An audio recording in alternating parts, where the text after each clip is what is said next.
I acquired a $3 million beachfront residence. The moment my son-in-law learned, he telephoned me. We are en route to your place. 20 of us will be joining. Arrange beds, linens, footwear, and provisions. Our stay will last for 3 weeks. Expect us in 50 minutes, so move fast, old chap.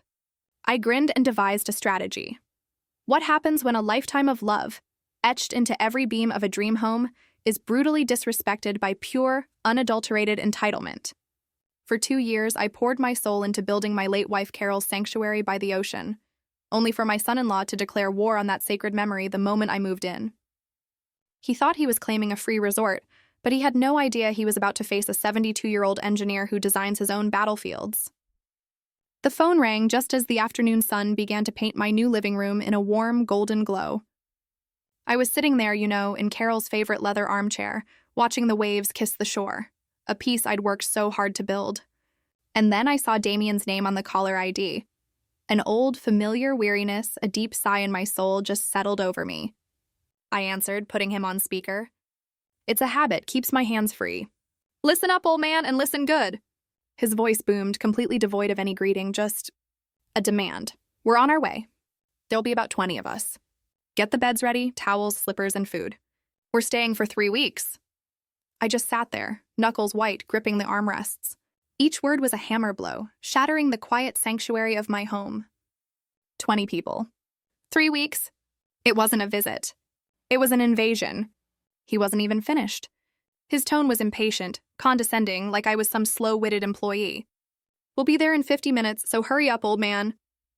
That phrase, old man, delivered with a sneer, was meant to put me in my place.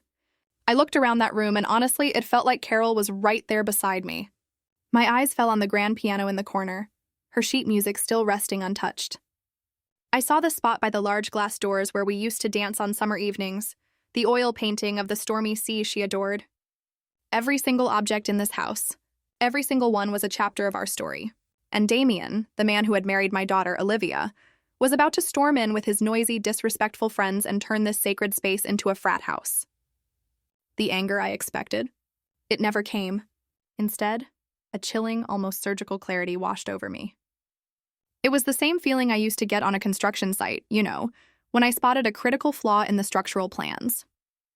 A calm, focused resolve to correct the problem before the entire thing came crashing down. Damien, I said, my voice perfectly even, betraying none of the storm brewing inside me. Are you sure that's a good idea? A good idea? Of course it is. He scoffed, loud and dismissive. It's a family house, isn't it? You're not just going to rattle around in that huge mansion all by yourself, are you? We're coming to liven the place up for you. A small, cold smile touched my lips. A smile he couldn't see. He was right about one thing. Things were about to get very lively, just not in the way he imagined. All right, Damien, I replied, my tone deceptively mild, almost sweet. Come on over. I'll get everything prepared. I ended the call before he could say another word. I didn't get up. I didn't shout. I just sat there, letting the silence of the house wash over me again. He didn't understand. To him, this house was just its monetary value, its square footage, its prime location.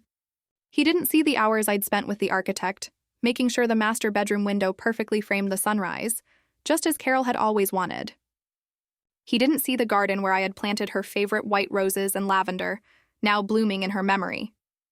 He saw me not as his father-in-law, the man who walked his wife down the aisle, but as a groundskeeper, a concierge, an old man. For a moment, my heart ached for Olivia. She was a sweet girl, but so easily bulldozed by her husband's loud, aggressive personality.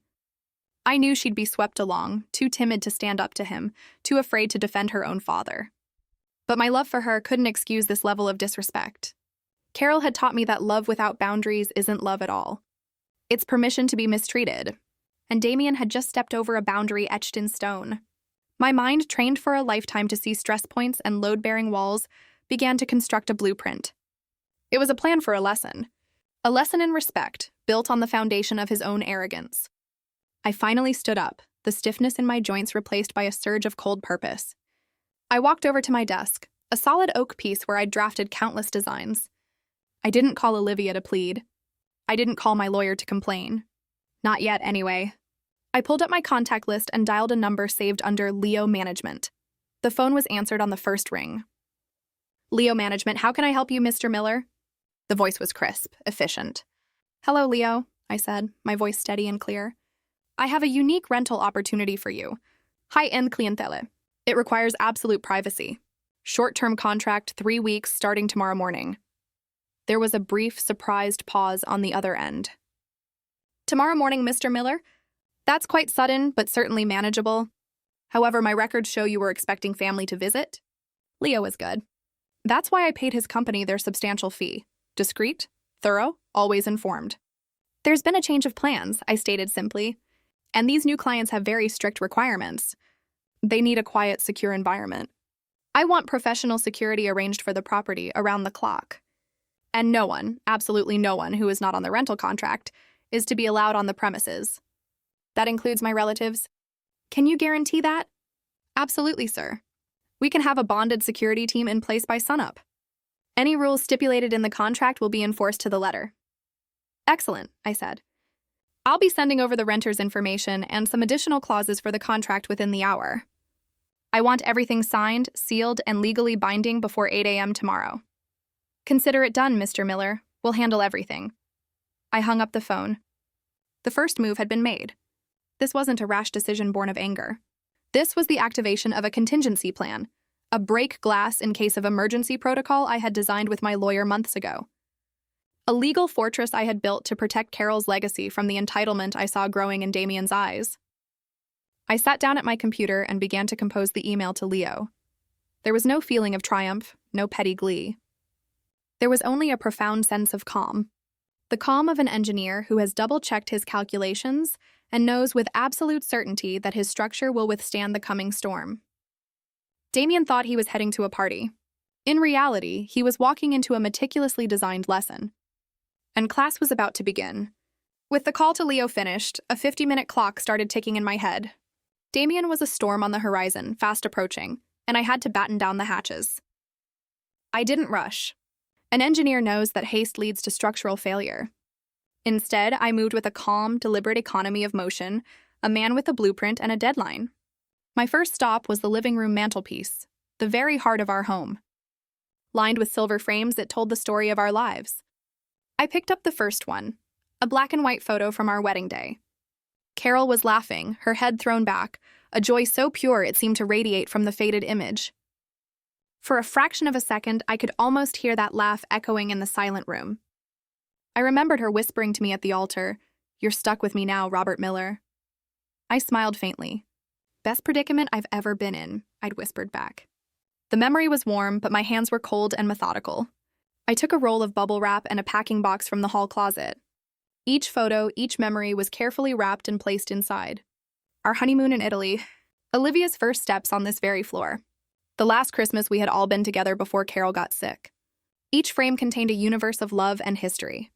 And I was sealing each one away, placing them into hibernation, safe from the coming frost. Next, I moved to her piano. It was a beautiful baby grand, a gift I'd given her on our 20th anniversary. Her fingers had danced across these ivory keys for years, filling the house with music that was sometimes joyful, sometimes melancholic, but always full of life. I ran my hand over the smooth, polished wood. I could almost feel the phantom vibrations of the last piece she ever played, a simple, haunting melody by Debussy. She had been weak, but her touch on the keys was as certain as ever. She was saying goodbye. I gently lowered the fallboard, covering the keys. I locked it and draped a thick, plain canvas dust cover over the entire instrument. It looked stark now, a shrouded ghost in the corner of the room, its voice silenced, its spirit hidden. From there, I went to the built-in bookshelves that flanked the fireplace. They were filled with our shared library. I didn't pack every book.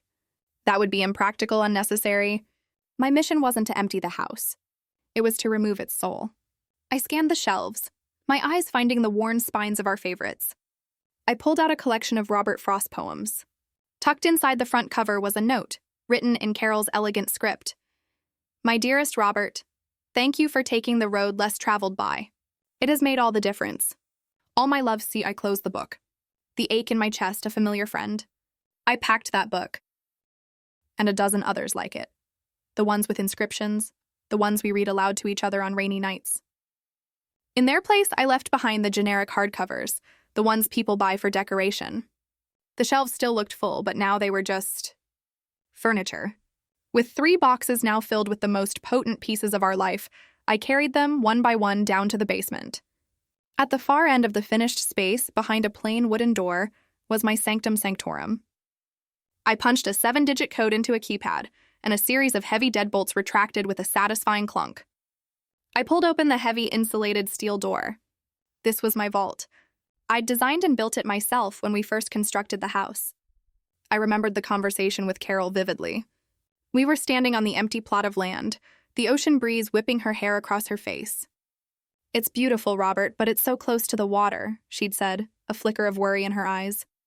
"What about the storms? What about a flood? All our pictures, my mother's jewelry, everything could be washed away." She was right. An engineer deals in probabilities, and living on the coast meant the probability of a major storm was never 0. So I over-engineered a solution: a 10x 10-foot room with reinforced concrete walls, a dedicated climate control system to fight humidity, and a door that could withstand a Category 5 hurricane. "It's a storm cellar for our hearts," she had called it, her eyes shining with relief and love. The irony was not lost on me now. I had built this vault to protect our memories from a storm of wind and water. Now I was using it to protect them from a storm of arrogance and disrespect. A storm that was, in a way, family. I placed the boxes neatly on a metal shelf inside, next to Carol's jewelry box and a few other heirlooms. I took one last look and closed the heavy door, the deadbolt sliding home with a sound of finality. Carol was safe. My work wasn't done. I went upstairs to the master bedroom. I stripped our bed of the beautiful quilt Carol had spent a year making. In its place, I put a plain, thin white comforter. I did the same for the guest rooms, replacing the warm, welcoming bedding with sterile, hotel-grade linens. I went into the bathrooms, removing the plush, color-coordinated towels and the lavender-scented soaps Carol loved. I replaced them with stacks of cheap, scratchy white towels and generic bars of soap still in their paper wrappers. I worked without stopping, my actions precise and efficient. The house was being transformed. It was being neutralized. The warmth was being systematically extracted, leaving behind a clean, functional, but utterly cold shell. It was becoming a house, but it was no longer a home. I finished my work and stood in the center of the living room. The clock on the wall showed that 48 minutes had passed. I looked around. The photos were gone. The piano was shrouded. The warmth had been locked away in the basement. The stage was set. It was a perfect imitation of a luxury rental property, devoid of personality or history. It was a beautiful body without a soul. Just then I heard it. The low rumble of multiple engines turning onto my long gravel driveway. They were here.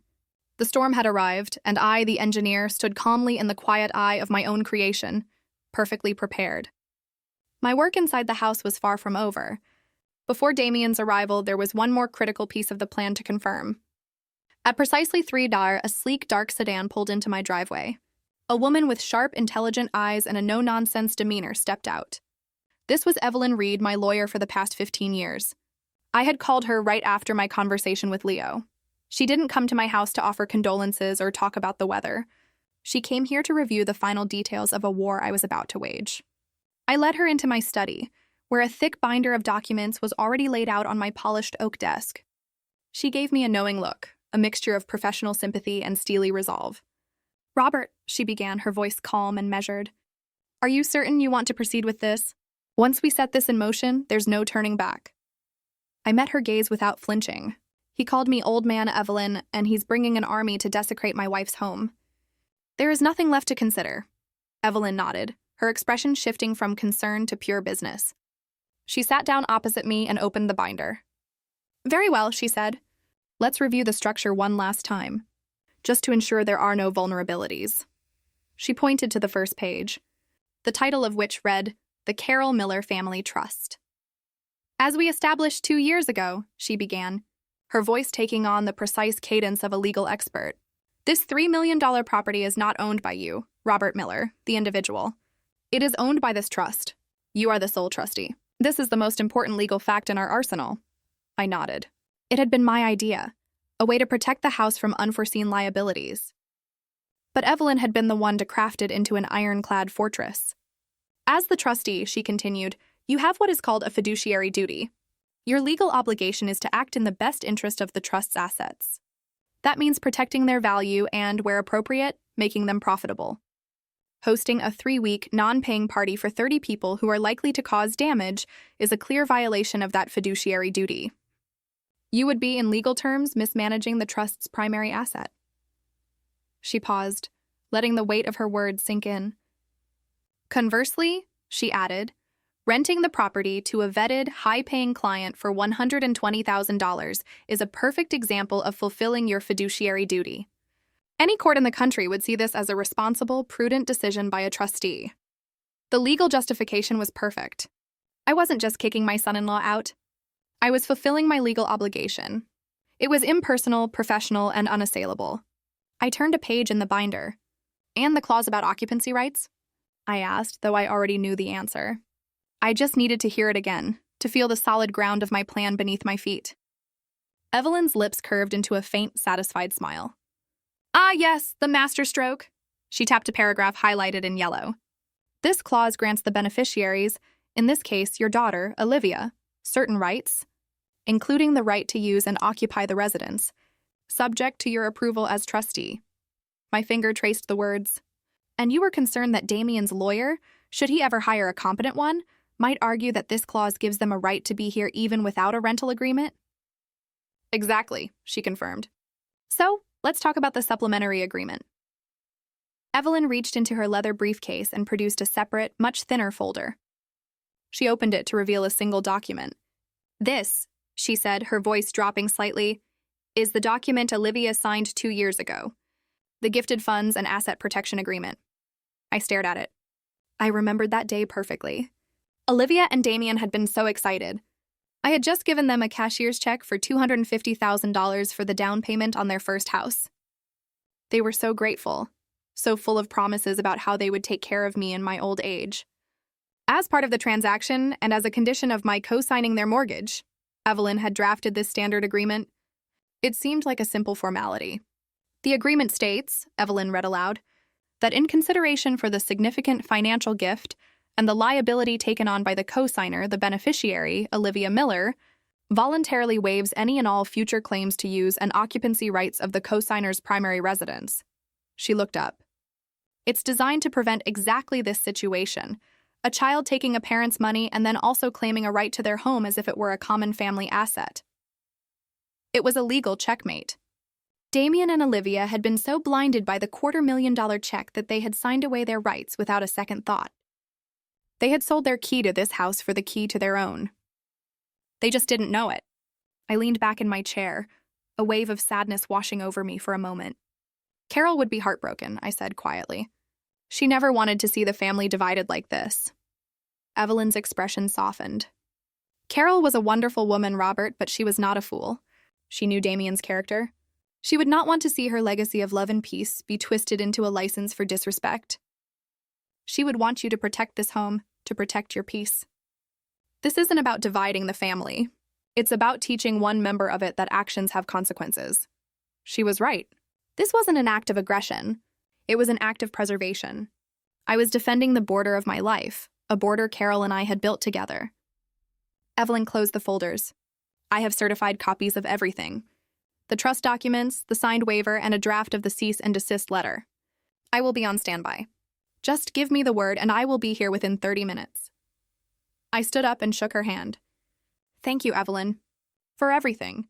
She gave my hand a firm squeeze. "Protect yourself, Robert." As I watched her car pull away, I felt a sense of grim finality. The legal trap was set. Every spring was coiled, every gear was in place. All that was left was for the mouse to take the bait.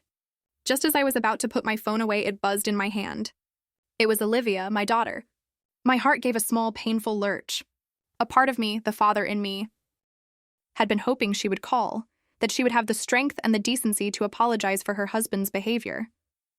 This was her chance. A final off-ramp before the collision I had so carefully engineered. I took a deep breath and answered, keeping my voice neutral. "Hello, Olivia." There was a cacophony of loud voices and music in the background on her end. I could hear Damien shouting something to one of his friends. "Dad, hi."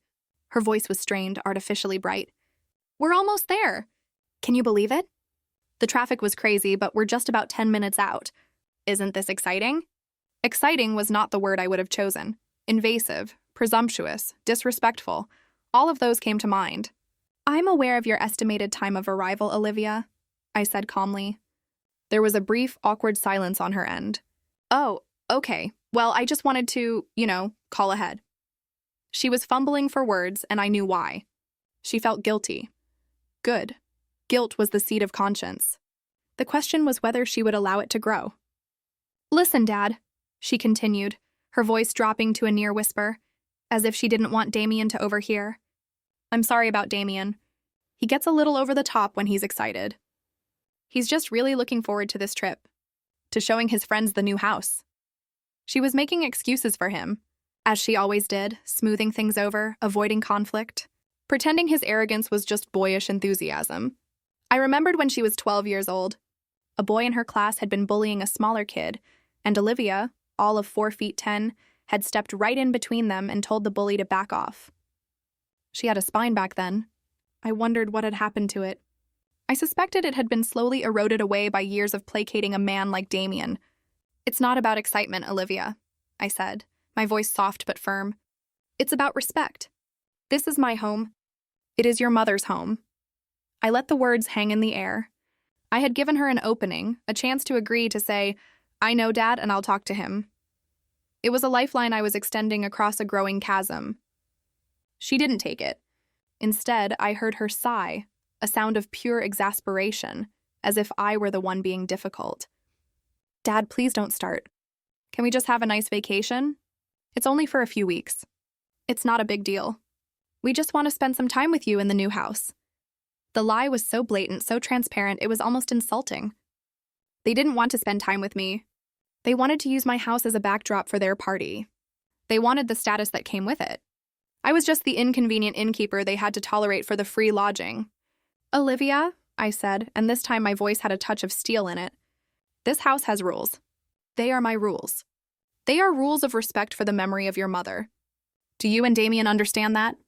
I was giving her one last chance to see the precipice she was walking towards, to understand that this was not a negotiation. She didn't get it. Or perhaps she didn't want to. Avoiding conflict with her husband was more important to her than respecting her father.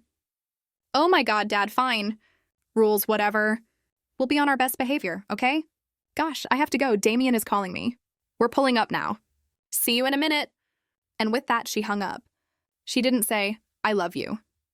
She didn't say, I understand. She said, whatever. That one word was the sound of a door slamming shut. It was the sound of her making her choice. And it wasn't me. I placed the phone down on the counter. The tiny flicker of hope I hadn't even realized was there had been extinguished. I felt a strange sense of peace. The sadness was still there, a dull ache for the strong little girl my daughter used to be. But the guilt, the hesitation, it was gone. I had given her a warning. I had offered her a way out. She had not only ignored it, she had dismissed it with a flippant, disrespectful whatever. She had made her bed.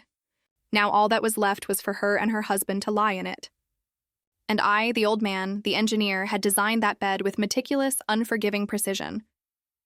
The doorbell rang, a sharp, demanding chime that echoed through the now silent house. The storm had made landfall.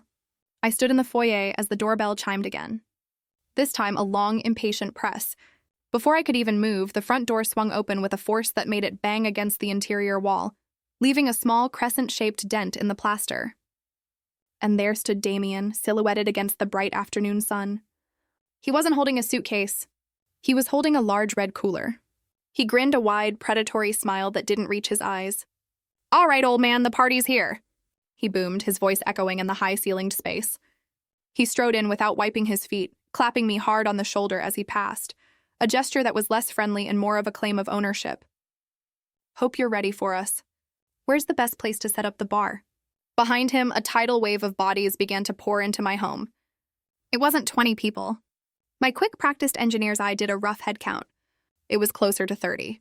A chaotic mix of young men and women, all loud, all laughing, all carrying bags and cases of beer, as if they were arriving at a rented beach house for spring break. The delicate coastal quiet I cherished was shattered instantly, replaced by a cacophony of shouting, whooping, and the thumping bass of a portable speaker someone immediately placed on my handcrafted entryway table. One of the men, wearing a backwards baseball cap, let out a low whistle. "Damn, Damien!" he shouted over the noise. "You weren't kidding. Your father-in-law is loaded. This place is sick." Damien just laughed, a proud, possessive sound. "Told you, man. Welcome to my summer home." My summer home? The words hung in the air, a thick, greasy slick of entitlement. I didn't say a word. I simply stood there, a statue of calm in the swirling river of chaos. I watched as they dropped their duffel bags unceremoniously on the polished hardwood floors, the zippers scratching the surface I had so carefully maintained. One young woman immediately flopped onto the white linen sofa, propping her sandy flip-flops up on the custom-made coffee table. Another group made a beeline for the kitchen, yanking open the refrigerator without a moment's hesitation. "Score, he's got beer," someone yelled, followed by the hiss of multiple cans being cracked open. They were not guests. They were invaders. They were behaving like locusts, descending upon a field, consuming everything in their path with a mindless, voracious energy. I saw Olivia trailing in at the back of the pack. She looked small and overwhelmed, a nervous, apologetic smile plastered on her face. Her eyes met mine for a brief second, and I saw a flicker of shame. "Dad," she started, but her voice was drowned out by Damien bellowing from the living room. "Liv, babe! Come check out this view." She gave me a helpless shrug and scurried away to join her husband. A ghost trailing in the wake of a hurricane. Her apology, unspoken and unfinished, evaporated into the noisy air. I wasn't angry at her. I was disappointed. She was a willing participant in the desecration of her own childhood memories. My role in all of this was simply to be an observer. I was a scientist watching a colony of ants, noting their behavior, their patterns, their complete disregard for the structure they had infested. When Damien strode up to me and asked where the best bedrooms were, I simply gestured vaguely towards the staircase. I watched as his friends swarmed up the stairs, their loud footsteps echoing through the house. There were shouts of, "I call this one!" and "Dude, look at this bathroom!" They were claiming rooms like conquerors, planting flags on newly seized territory. My home, my sanctuary, was being carved up and distributed amongst a mob of strangers. Damien himself reappeared at the top of the stairs a few minutes later, a triumphant look on his face. "Hey, old man," he yelled down to me. "I'm taking the master bedroom. That view is insane. Hope you don't mind." He didn't wait for an answer. He disappeared back into the room that had been mine and Carol's, the room where she had spent her final peaceful days looking out at the ocean she loved. He was sleeping in her bed. The thought didn't trigger a hot flash of rage. Instead, it was like a final heavy piece of steel locking into place in the structure of my resolve. Every act of disrespect, every shouted word, every piece of carelessly discarded trash was another rivet, another weld, making my plan stronger and more absolute. They were not just damaging my property. They were erasing the memory of my wife with their loud, selfish existence. I stood there amidst the growing chaos and felt nothing but the cold, hard certainty of a blueprint about to be executed. They thought they had captured the castle. They had no idea they were in a cage of their own making, and I, the quiet old man in the corner, was about to turn the key. The first sign that their occupation was not going to be the luxurious vacation they had envisioned began to appear that evening. After they had claimed their rooms and cracked open their third or fourth beers, Damien decided it was time for music. He swaggered over to the state-of-the-art integrated sound system I had installed, a system that could make the entire house vibrate with crystal-clear audio. I had watched him brag about it to his friends. "Wait till you hear this thing," he'd said with a smug grin. Old man went all out. He tapped at the wall-mounted control panel, his brow furrowed in concentration. Nothing happened. He tried again. Silence. One of his friends, a lanky kid with a sarcastic smirk, chimed in. "Having trouble there, D? Maybe you need to call tech support?" Damien's jaw tightened. "Shut up, man. It's probably just a setting." He spent the next 20 minutes trying to connect his phone via Bluetooth, then via Wi-Fi, then trying to log into a streaming service. The system, which I had spent a mere 5 minutes reconfiguring before they arrived, refused to cooperate. It recognized the network, but it wouldn't connect. It saw his phone, but rejected the pairing. It was a masterclass in technological frustration. Finally, he gave up, disgusted, and they were forced to rely on the tiny, bass-heavy sound from the portable speaker they brought. The magnificent $5,000 sound system remained stubbornly silent, a monument to their incompetence. Damien shot a dark look in my direction. I was sitting in my armchair reading a well-worn paperback. I simply looked up, gave him a helpless shrug, and said, "Oh, that newfangled thing. I never can get it to work right. Too many buttons for an old man like me." The next challenge was the Wi-Fi. In an age of constant connectivity, a slow internet connection is a form of torture. I had logged into the main router's administrative panel and throttled the bandwidth down to a crawl. It wasn't off. It was just agonizingly slow. The signal was strong. 5 bars everywhere in the house, which only added to their confusion. But trying to load a video was impossible. Streaming a movie on the giant 8K television was a laughable fantasy. Even scrolling through social media was a buffering nightmare. I watched them, a pack of digital natives suddenly cast into the technological dark ages. Their faces illuminated by the pale, frustrated glow of their phone screens. They were like children who had been given a complex toy with no instructions and dead batteries. The beautiful house was their prison, a gilded cage with terrible reception. The grumbling grew louder that night. The house has 6 full bathrooms, and the line for showers was long, but the line moved faster than expected for a simple reason. I had walked down to the basement earlier and turned the thermostat on the massive 80-gallon water heater down to its lowest setting. It wasn't cold, but it was lukewarm. And after the first 4 or 5 showers, it became decidedly cool. I heard yelps of surprise and frustration echoing from the upstairs bathrooms. "Dude, is there any hot water in this place?" Someone yelled. Damien, who had been trying to untangle an HDMI cable to connect a video game console to the stubbornly uncooperative smart TV, threw his hands up in the air. How should I know? Maybe the old man is trying to save a few bucks on his gas bill. The morning brought a fresh wave of misery for the hungover horde. Hangovers craved 2 things, coffee and grease. I had ensured both were difficult to obtain. The gourmet Italian espresso machine, a beautiful chrome beast that could produce a perfect cappuccino, was flashing a small, insistent red light. The display read in crisp digital letters, "Descaling cycle required." Without the proper cleaning solution, which I had conveniently hidden, the machine refused to do anything. I had, however, left out a small, cheap drip coffee maker and a can of generic coffee. The disappointment on their faces as they sipped the bitter, watery brew was a small, quiet victory. The high-tech induction stove in the kitchen was similarly uncooperative, its touch controls refusing to respond to their greasy fingers. Through all of this, I remained a placid, unbothered island of tranquility. While they struggled with the coffee machine, I was on the patio, drinking a simple cup of tea I had brewed on a small hot plate. While they cursed at the buffering symbols on their phones, I was reading my book, turning the physical pages with a quiet rustle. My analog piece was a stark, deliberate contrast to their digital hell. Every time one of them approached me with a new complaint, I would offer a look of grandfatherly confusion and some useless advice. "The Wi-Fi? Oh dear, did you try turning it off and on again?" I'd say. "The stove? Sometimes you have to have just the right pan on it. It's very particular." My feigned helplessness was my shield and my sword. I was the ghost in the machine, the subtle saboteur whose work was invisible, but whose effects were maddeningly present. Damien's frustration was a pressure cooker, and I was just gently turning up the heat. He was the host of this grand party, but he couldn't provide any of the promised luxuries. His friends had started to tease him, their jokes laced with a growing edge of genuine annoyance. "Some palace you got us, D," one of them said as he gnawed on a piece of burnt toast. "I had better Wi-Fi at my dorm." Damien's face flushed with a dark, angry red. His ego, the most fragile thing about him, was taking a beating. The house was supposed to be his trophy, a symbol of his power and influence. Instead, it was making him look like a fool. He stood up from the table, his chair scraping loudly against the floor. He needed to reassert his dominance. He needed to find something, anything, in this cursed house that he could control.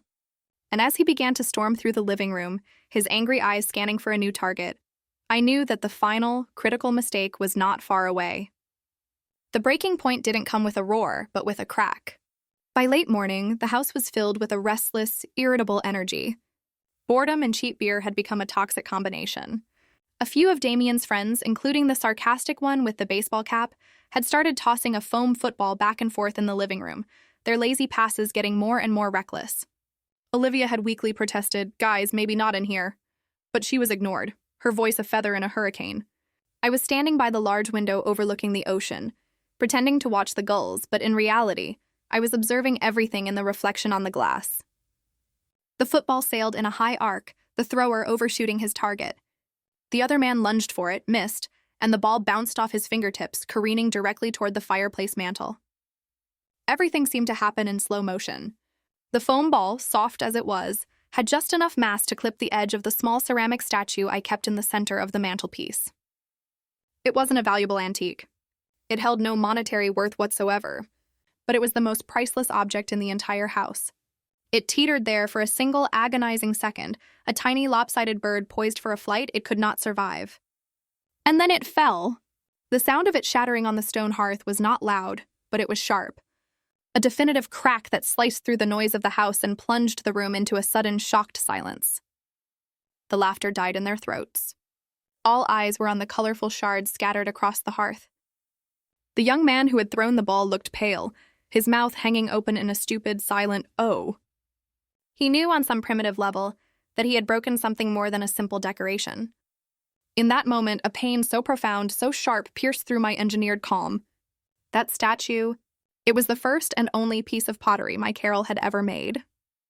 I remembered the day she brought it home from the community art class she'd joined on a whim.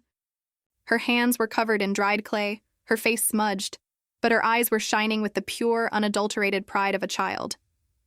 "It's a bit lopsided, isn't it?" She had laughed. And the glaze ran.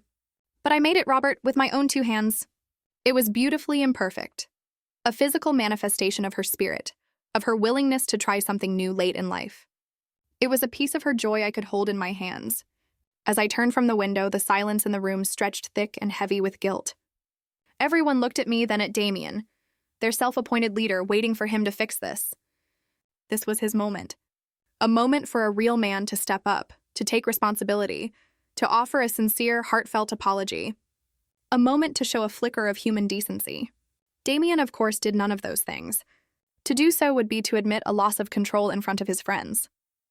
His ego wouldn't allow it. He broke the silence not with an apology, but with a loud, jarring laugh. It was a sound of pure dismissal. He swaggered over to the fireplace, nudging one of the larger blue shards with the toe of his expensive sneaker. He looked at me, a condescending smirk playing on his lips, and he spoke the 7 words that sealed his fate. "Oh, come on. It's just a piece of clay, old man." He let out another chuckle, trying to turn the tense situation into a joke. "Chill out. I'll buy you 10 of them," and that was it. The switch inside my soul, the one that toggled between forbearance and action, was flipped. He hadn't just allowed his friend to break a piece of pottery. He had, with his words, deliberately and cruelly shattered the memory it contained. He had looked at a piece of my wife's soul, a piece of her effort and her joy, and declared it worthless. He had called it just a piece of clay. In that moment, he wasn't just my arrogant son-in-law. He was a vandal who had defaced a holy place. I didn't shout. I didn't rage. I didn't even speak. I simply looked at him. My face, I imagine, was completely devoid of emotion. A blank slate, the calm of the abyss. I held his gaze for a long, silent moment, and I saw a flicker of unease in his eyes for the first time. He had expected me to yell, to be the hysterical old man. My utter stillness was something he didn't understand, and it scared him. Then I turned my back on him, on all of them, and walked slowly and deliberately toward my study. "Hey," Damien called after me, his voice suddenly laced with a nervous uncertainty. "Hey, where are you going?" "Don't be so dramatic." I didn't answer. I didn't look back. I closed the study door behind me with a soft, final click. The period of observation was over. The time for consequences had begun. I went to bed that night, but I did not sleep. I simply lay in the guest room, listening to the cacophony of my home being violated. The party finally died down in the early hours of the morning, replaced by the sounds of drunken snoring from multiple rooms. When the sun rose, I was already up, showered, and dressed. I sat on the back patio with a cup of tea, watching the waves and waiting. The house behind me was a disaster zone, a graveyard of the previous night's debauchery. The living room was littered with a dozen empty pizza boxes, and red plastic cups were scattered everywhere, some still containing a nauseating mixture of beer and cigarette butts. A sticky puddle of something was drying on the hardwood floor near the kitchen, and a single, sadly-looking sock lay abandoned on a lampshade. The first of Damien's friends shambled out of a bedroom around 9 a.m., a blurry-eyed young man wearing nothing but wrinkled basketball shorts. He grunted, scratched his stomach, and made his way toward the kitchen, presumably in search of water. But he stopped dead in the entryway, his mouth falling slightly ajar. He blinked several times, as if trying to clear a particularly stubborn hangover-induced fog from his brain. Standing serenely in the middle of the chaotic living room were 4 people who did not belong: a man, a woman, and 2 children, all impeccably dressed. The man, who I knew to be Mr. Tanaka, wore crisp linen trousers and a perfectly ironed white shirt. His wife wore an elegant flowing sundress, and their 2 children, a boy and a girl, stood quietly by their side, looking as if they had just stepped out of a high-end clothing catalog. Next to them stood Leo, my property manager, in a sharp navy suit, holding a leather-bound portfolio. It was as if a page from a minimalist design magazine had been dropped into the middle of a landfill. The contrast was so extreme, so jarring, it felt completely surreal. The Tanaka family surveyed the scene of destruction, not with disgust or anger, but with a look of calm, detached neutrality. Mr. Tanaka's eyes swept over the mountains of trash, his expression unreadable. Mrs. Tanaka noticed Damien's bewildered friend staring at them. She offered him a small, polite smile and a slight, graceful bow of her head. The gesture was so out of place in the squalor of the room that it seemed to break the young man's brain. He just stared, unable to process what was happening. Slowly, more of the hungover horde began to emerge from the bedrooms, drawn by the unusual quiet. Each one had the same reaction. They would appear, see the mess, see the silent, elegant family standing in the middle of it, and just stop, utterly confused. The usual morning grumbling was replaced by hushed, frantic whispers. Who the hell are they? Is this like the old man's family? Why are they dressed like that? The atmosphere in the room grew thick with unspoken questions and a bizarre, silent tension. The partygoers who had acted with such boisterous ownership just hours before now seemed like what they were: unwelcome intruders. They huddled together in small, confused groups, their bravado completely gone. The Tanakas, meanwhile, paid them almost no mind. Guided by Leo, they began a slow, deliberate tour of the main floor. They spoke to each other in quiet, fluent Japanese, their voices a soft murmur against the backdrop of stunned silence. Mr. Tanaka paused by the large windows, nodding in appreciation at the view. Mrs. Tanaka ran a delicate hand over the marble countertop in the kitchen, carefully avoiding a sticky patch of spilled soda. Their politeness was a weapon, so foreign to this environment that it was completely disarming. They weren't just guests. They were observers, assessors, and their very presence was a judgment on the chaos surrounding them. The strange standoff lasted for another 10 minutes before the king of this squalid castle finally made his appearance. Damien came down the stairs, yawning and stretching, a look of smug satisfaction on his face. He clearly expected to be greeted by the adoring cheers of his friends. Instead, he was met with a room full of tense, confused faces, all staring at the strangers by the kitchen. He followed their gaze, and his face instantly transformed from smugness to pure, aggressive rage. His eyes narrowed, and he stomped the rest of the way down the stairs, placing himself directly in the path of Leo and the Tanakas. He puffed out his chest, the picture of violated masculinity. The surreal quiet was about to be shattered. "Who the hell are you people?" he snarled, his voice a low, threatening growl. "And what are you doing in my father-in-law's house?" Damien's voice, raw and aggressive, echoed in the suddenly silent room. "Who the hell are you people? And what are you doing in my father-in-law's house?" His friends, who had been huddled in confused groups, seemed to rally behind his aggression. He was their leader, reasserting his dominance. Mr. Tanaka did not flinch. His expression remained one of serene neutrality. Before I could speak, Leo took a deliberate step forward, placing himself between Damien and the Tanaka family. He moved with an unhurried, professional grace that made Damien's puffed-up posturing look childish. "Good morning, Mr. Carter," Leo said, his voice perfectly modulated, calm, and clear. "My name is Leo from Leo Management, and this is Mr. and Mrs. Tanaka and their children." He gestured gracefully toward the family. Damien scoffed, a harsh, ugly sound.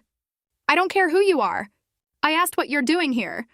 This is a private family vacation, so I suggest you take your little tour group and get out." Leo's expression did not change. He was the very picture of professional composure. "I'm afraid there's been a misunderstanding," he said smoothly. "This isn't a tour. Mr. and Mrs. Tanaka are the new short-term tenants of this property." The word tenants hung in the air, a grenade with the pin pulled. For a moment, Damien just stared, his brain struggling to process the information. Then he threw his head back and laughed, a loud, forced sound, meant to show his friends he was in control. Tenants? You're kidding me, right? Tenants? This is my family's house, you idiot. The old man invited us here himself. He jabbed a thumb in my direction. So, take your fake paperwork and your fake family and get the hell out of here before I call the cops. Leo didn't even blink. He simply opened the leather portfolio he was holding. The paperwork, I assure you, is very real, Mr. Carter, he said, his voice still infuriatingly calm. He produced a multi-page document with a formal cover sheet. This is a legally binding rental agreement, signed and executed this morning. The Tanaka family has rented this property for a period of 3 weeks for an agreed-upon sum of $120,000. The number hit the room like a physical blow. $120,000. The whispers among Damien's friends started immediately. The entire dynamic shifted. This wasn't some silly misunderstanding anymore. It was serious. Damien's face went from red to a deep mottled purple. The laughter was gone, replaced by a look of furious disbelief. He finally turned his full attention to me. You! He spat, his voice trembling with rage. You did this. You're trying to kick us out for them after you invited us? This was my cue. I had let Leo, the professional, lay the groundwork. Now it was time for me, the father-in-law, the engineer, to complete the demolition. I took a slow step forward, my calm a stark contrast to his explosive fury. I'm not kicking you out, Damien, I said, my voice quiet but carrying across the room. Because you were never truly invited to stay. You invited yourselves, and more importantly, you made a critical error in your assumptions. He stared at me, his mouth opening and closing like a fish. You see, I continued, you seem to be under the impression that this is my house. A wave of confusion washed over his face. Of course it's your house. What kind of stupid game are you playing? It's no game, I said. Legally, this property is not owned by me, Robert Miller, the individual. It is owned by a legal entity. It is the primary asset of the Carroll Miller Family Trust. The words formal and clinical were like a foreign language to him. Fiduciary duty, trustee, asset. It was a battlefield he didn't know how to fight on.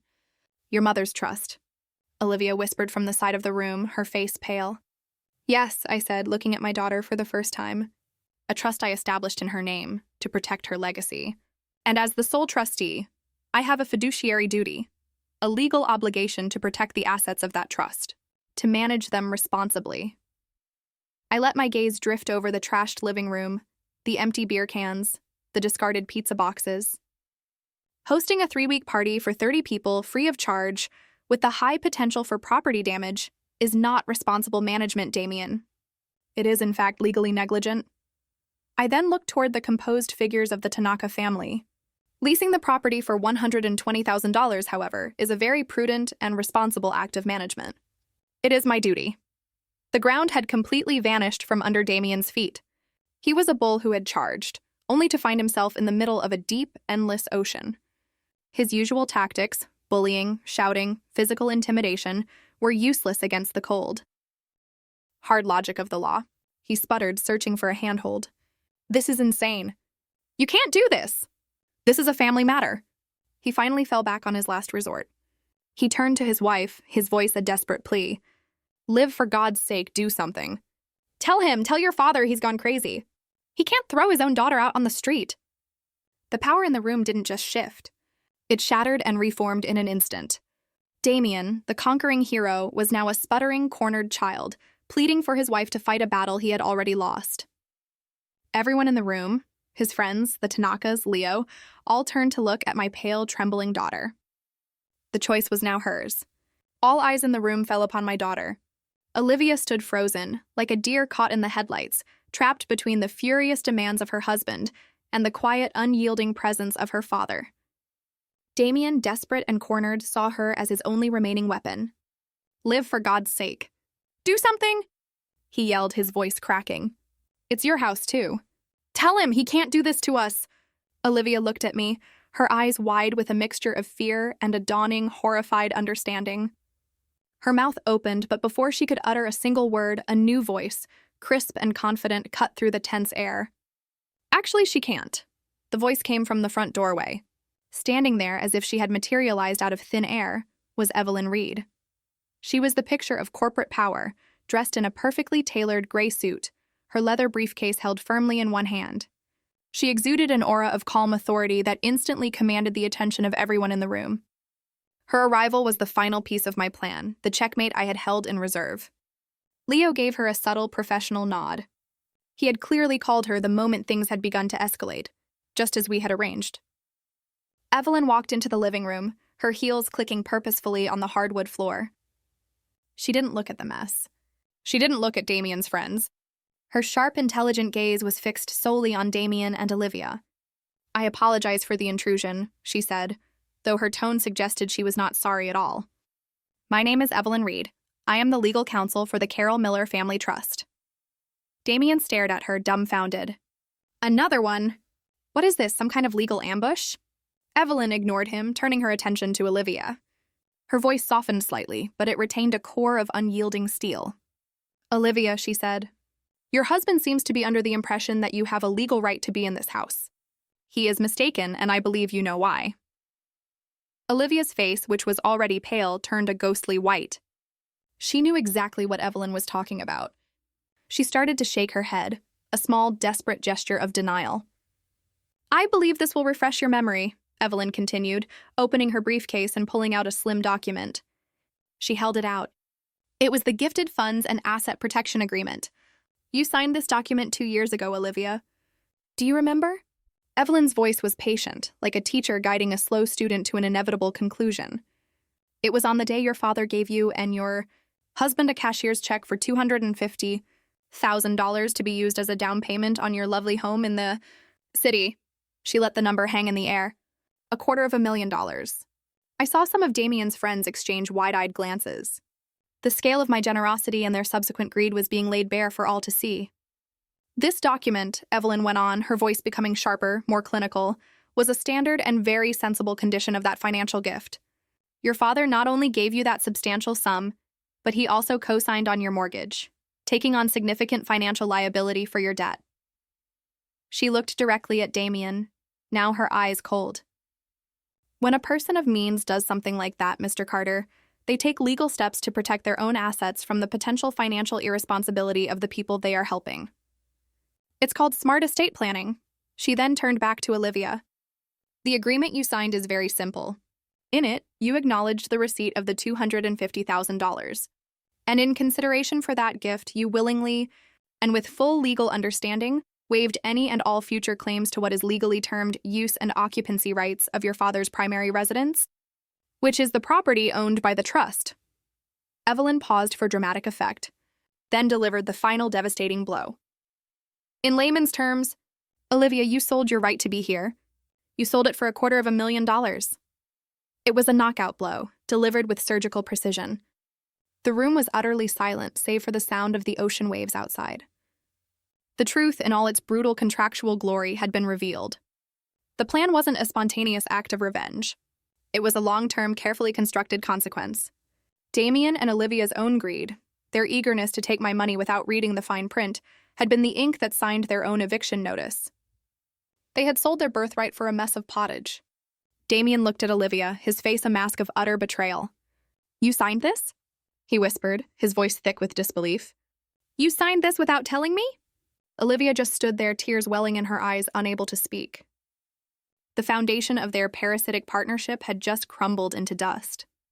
They had been so eager to cash the check, so blinded by the big number, that they had willingly walked into a trap of their own making. I had given them the rope, and they had fashioned their own noose. Evelyn Reed closed her briefcase with a soft, final snap. The sound echoed in the silent room like a judge's gavel. The case was closed. The silence that followed Evelyn Reed's final, devastating sentence was heavier than any I had ever experienced in this house. It was a silence filled with the wreckage of lies and the stark, cold reality of a perfectly executed plan. Damien stood as if he'd been turned to stone, his face a grotesque mask of shock and rage. His friends, the boisterous, arrogant pack who had followed him here, now looked like nervous strangers, their eyes darting between Damien, Evelyn, and the door, clearly calculating the fastest route of escape. Olivia had collapsed into a nearby armchair, her body racked with silent, choked sobs. She stared at the document in Evelyn's hand as if it were a venomous snake.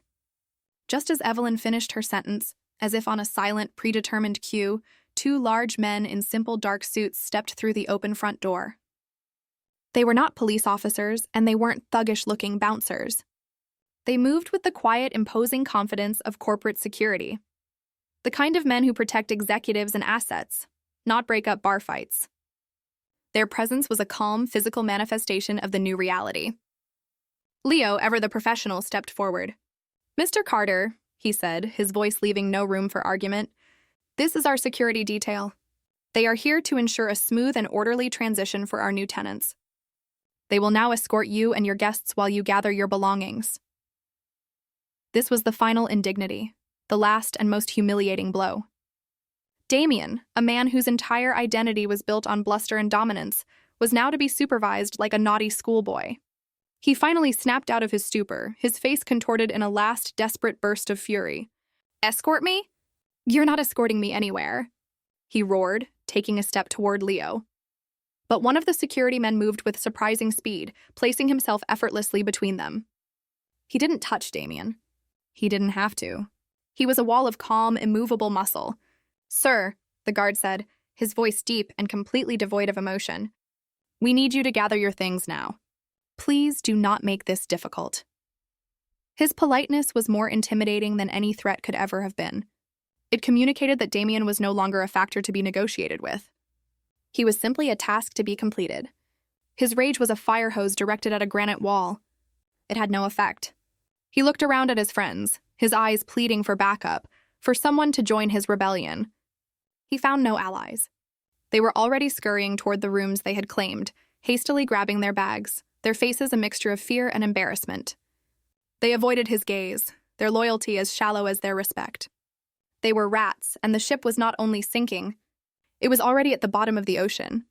As the supervised pack-up began, a walk of shame conducted in near silence, my attention turned to Olivia. The chaos of her husband's eviction was just background noise to the quiet, complete collapse happening in the armchair. The architecture of her denial had crumbled to dust, and she was left staring at the wreckage of her own choices. Her tears weren't for the lost vacation or the humiliation. They were tears of profound, soul-crushing realization.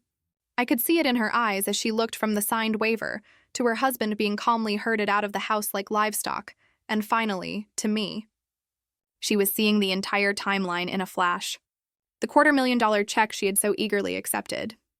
The legal document she had so carelessly signed. The countless times she had enabled Damien's disrespect. The final dismissive whatever on the phone. She saw that this wasn't a punishment her father had inflicted upon her. This was a consequence she had earned. She finally looked at me, her face streaked with tears. Her voice a broken whisper. "I'm so sorry, Dad." She breathed the words, barely audible. "I'm so sorry." It was the first honest thing she had said in years. Before I could respond, Damien was being herded toward the front door, his arms full of clothes he had hastily ripped from the closet. He stopped in front of Olivia's chair. "Liv, let's go!" he demanded, his voice a pathetic attempt at its former authority. "Come on, we're leaving." Olivia didn't move. She just shook her head, burying her face in her hands. Her sobs now audible. She wasn't going with him. The spell was broken. She saw him finally for what he was. Not a strong, confident man, but a greedy, hollow child. His face fell. In that moment, he lost more than a free vacation. He lost his accomplice, his enabler, his wife. He was alone. The last of his friends' cars roared down the driveway, eager to escape the scene of their leader's downfall. The security guard stood by the door as Damien, defeated, threw his bags into his truck. The loud roar of his truck's engine was the sound of his final, pathetic retreat. He was leaving, and he was leaving alone.